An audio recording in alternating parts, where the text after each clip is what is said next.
Okay, so for our next lesson into forensic botany, we are going to be looking at a challenge called Was the Body Moved? So as a member of the jury, you're going to decide which of 4 pieces of evidence presented by a forensic botanist is the most convincing. You'll become familiar with tools used in forensic botany and with the role of expert witnesses in Canadian courts. So we're going to be reading a fictional news article about a murder case, and we're going to be reenacting a court session, or if you're doing this on your own, you can simply just read the transcript, in which the forensic botanist provides a testimony supporting the allegation that the victim's body was moved after the murder occurred. You'll then record details and assess the strength of the evidence represented by 4 exhibits presented by the botanist. You're then going to judge the plausibility of alternative explanations for the evidence that do not imply that the body was moved. After comparing the 4 exhibits, you'll decide which one offers the most convincing evidence that the body may have been moved, and you'll justify the reason, or your reason, for selecting it over the other 3. So I did this the same way to the last one. I did put a PDF of the activity sheets into Canvas so that if Kami wasn't working, you would still have access to the papers themselves, and you'll know what you should be filling out whenever you do your own Google Doc. So we're going to start off by going through the mock trial, and remember that you are not looking to decide whether the accused person is guilty or if they are innocent. You're actually not even deciding if the body was really moved. You are just looking to see which exhibit is the most convincing. So which one provides the strongest and most plausible evidence that the victim's body may have been moved after death. I really encourage you to take notes while you listen to the testimony, and then you can review the transcript for any key ideas. You may want to have up the first sheet as well that says Analyzing Evidence. And I'll show you what that looks like real quick. Let me hide this.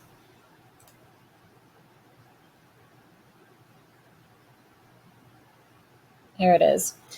So it says record the details for each exhibit that support the suggestion that Jane Doe's body was moved after her death. Rate the strength of the evidence as strong, medium, or weak. Identify alternative explanations for the evidence that suggests that the body was not moved after death. And rate the plausibility of each alternative explanation as very plausible, somewhat plausible, or not plausible at all. So as we go through this transcript, and as you're looking at the evidence, you're going to hear both sides of the story. It's like you're actually sitting through jury duty. So you're going to be writing that down for both sides. If it was good for it being moved, you'll put it over here. If it was good for it being not moved, you'll put it over on this side.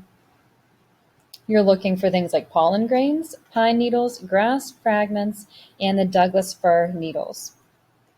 Now, you may not have strong, medium, and weak evidence for every single exhibit.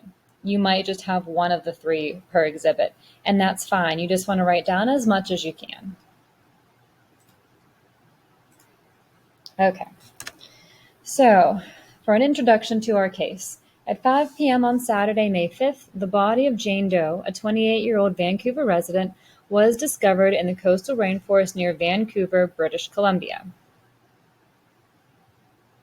The deceased woman was dressed in a fleece jacket, jeans, hiking boots, and a wool cap. The coroner's report shows that Doe died approximately 24 hours before her body was discovered and that she had been strangled. Doe's ex-husband, John Doe, has been charged with murder. John Doe's lawyer argues that his client could not have carried out the crime as he was in Merritt, British Columbia at the time of the murder. Merritt is a small city in the dry southern interior of British Columbia, about a 4-hour drive from Vancouver. Crown Counsel, the prosecution lawyer against John Doe, claims that John Doe could have killed his ex-wife in Merritt area late Friday afternoon, then driven to Vancouver where he left her body in the rainforest. And you can see from this red line here where Merritt is located and how the drive would have went all the way over to Vancouver where she was actually discovered at. We also have the areas labeled for them being mountainous. If it is dry, it's going to be over here in the brown, and coastal rainforest is going to be this green. Obviously the blue is going to be water. So remember, we're not looking to see whether or not he did it, although you will start to feel some type of way as we are going through this. You're going to be like, oh my gosh, he definitely did it, or oh, he definitely didn't do it.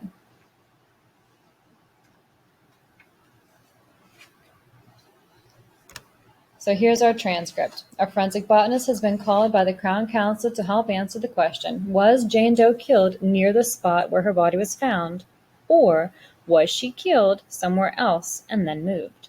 Although the answer to this question will not prove John Doe's guilt or innocence, it will provide important information for the jury to consider.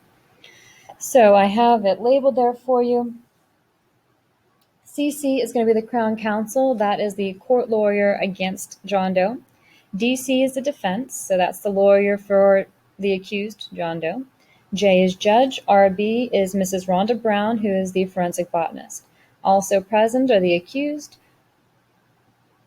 court clerk, members of the jury. Note, the expert witness has been called and sworn in. Crown Counsel opens the direct examination, which is followed by defense counsel's cross-examination. So the lawyer against John Doe, Crown Counsel, starts off. I would like to submit Exhibit A. Ms. Brown, please describe this exhibit. View the courtroom evidence images. So I'm going to scroll on down here, and we're looking at A, which is the pollen grain images right now. You can see there's pine pollen, and we have a cactus pollen as well.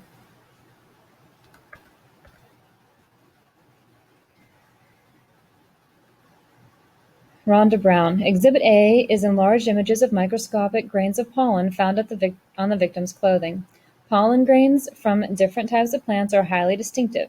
They are often carried by the wind and can cover a person's clothing without being noticed. The pollen found on the victim's clothing included that of pine and cactus, two species that are native to the dry southern interior and are not found in the coastal rainforest.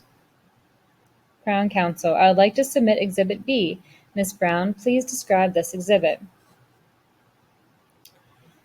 Let's go back. So now we're looking at Exhibit B, which is the pine needles, and you'll notice that this is working through your worksheet as well. Exhibit B was found under the victim's t-shirt between her shoulder blades. It's a needle cluster from a ponderosa pine tree. The ponderosa pine grows in dry, open regions of the southern British Columbia interior. The brown color and bristleness of the needles indicates that they had probably fallen from the tree and were lying on the ground at the time they became attached to the victim. Crown Counsel, I would like to submit Exhibit C and D. Ms. Brown, please describe these two exhibits. So here we are moving on down to Exhibit C and D, which is going to be the bunch grass and the Douglas fir needles. So as I'm going through this, hopefully you are filling out your chart about evidence supporting the conclusion that her body was moved after death. We know that she was found over in Vancouver, which is a very wet part because it's a rainforest, and the pollen grains along with the pine needle were found in the dry southern interior. So she would have been killed and then drugged. So Rhonda Brown, Exhibit C and D are plant material taken from the hair on the back of the victim's head. Exhibit C contains small grass fragments, and Exhibit D is a few Douglas fir needles. The grass was identified by DNA analysis as blue bunch wheatgrass. In British Columbia, this species is found in the southern interior grasslands. So again, we're looking at the southern interior area here. Crown Counsel, what conclusion do you reach from these pieces of evidence? Rhonda, the plant material found on the victim's body and the location of the pieces on the back of her hair, on her back and in her hair, are consistent with her moving or being dragged, feet first, on her back, somewhere in the southern interior region around the time of her death.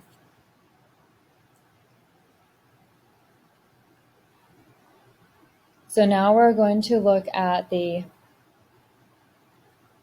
other counsel there. The defense counsel is going to come in.